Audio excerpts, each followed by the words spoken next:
मिस्र का अमीर शख्स दिल के आर्जे में मुब्तला है और मिस्र के डॉक्टरों ने कह दिया हमारे पास आपका इलाज नहीं।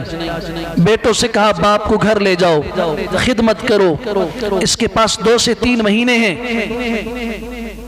मेडिकल में डॉक्टरों के पास इसका इलाज नहीं। अल्लाह ने बेटों को माल दिया था, उन्होंने कहा अगर मिस्र में इलाज करने वाला कोई नहीं, हम बैरून मुल्क जाएंगे, आखिरी हद तक जाएंगे ताकि हमें कल अफसोस ना हो। लंदन ले गए बाप को, चेकअप हुआ, वही रिपोर्टें जो मिस्र की थी वहां वही रिपोर्टें सामने आई, इलाज हमारे पास नहीं है, घर ले जाइए, जिंदगी के बाकी अय्याम गुजारने दीजिए, जो मांगते हैं खिलाओ, कोई परहेज नहीं, कोई दवाई नहीं, कुछ इतना तो दे दो कि इसे तकलीफ की कमी हो। झूठ मूठ के लिए दवाई दे दी कि चले तकलीफ की कमी होगी, मर्ज खत्म नहीं होगा। वापस आया,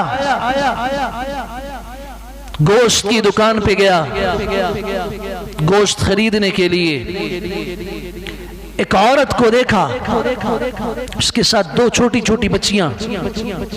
वो उस कस्साब की दुकान से उससे पूछ रही कुछ छिछड़े वगैरह हैं,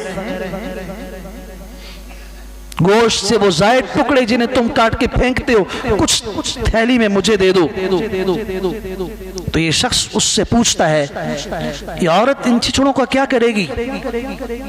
क्या ये गरीब औरत है, बेवा औरत है, इसकी 2 बच्चियां हैं, इसके अलावा भी हैं, उनकी कफालत करने वाली ये है। बच्चों का जब दिल चाहता है खाने को कि गोश्त हमें खिलाएं, तो इसके पास वुसअत नहीं, मुख्तलिफ कस्साबों के पास आती है, हम छोटे छोटे से जो टुकड़े होते हैं दे देते हैं। यूं सब्जी वालों के पास जाती है, वो भी जो सब्जी खराब होती है दे देते हैं।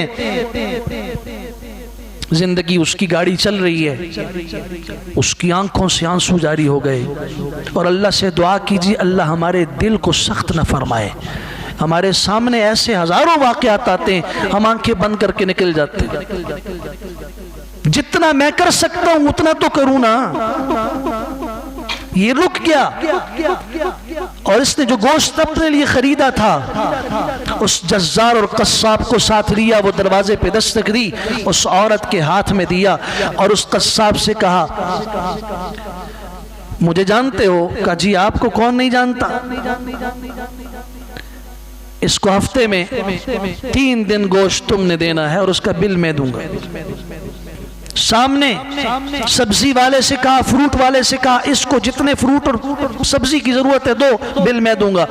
मैं अल्लाह की इज्जत की कसम खा के कह रहा हूं, मिस्र के बहुत बड़े आलिम हैं जिनको बहुत बड़े पैमाने पे सुना जाता है, मोहम्मद हसन, उनकी जबान से मैंने सुना कि उस शख्स को मैं जानता हूं, मेरा नवाजी है, अल्लाह ने उसे ऐसे शिफा दी, उसके कल्ब और दिल के आर्जे को दूर किया, तमाम टेस्ट क्लियर और साफ आ गए।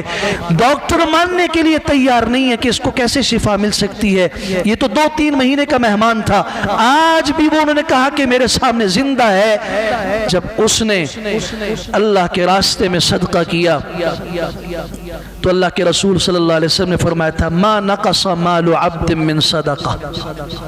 लाखों रुपए लगाए दिल के आर्जे को दूर करने के लिए, हल नहीं हुआ।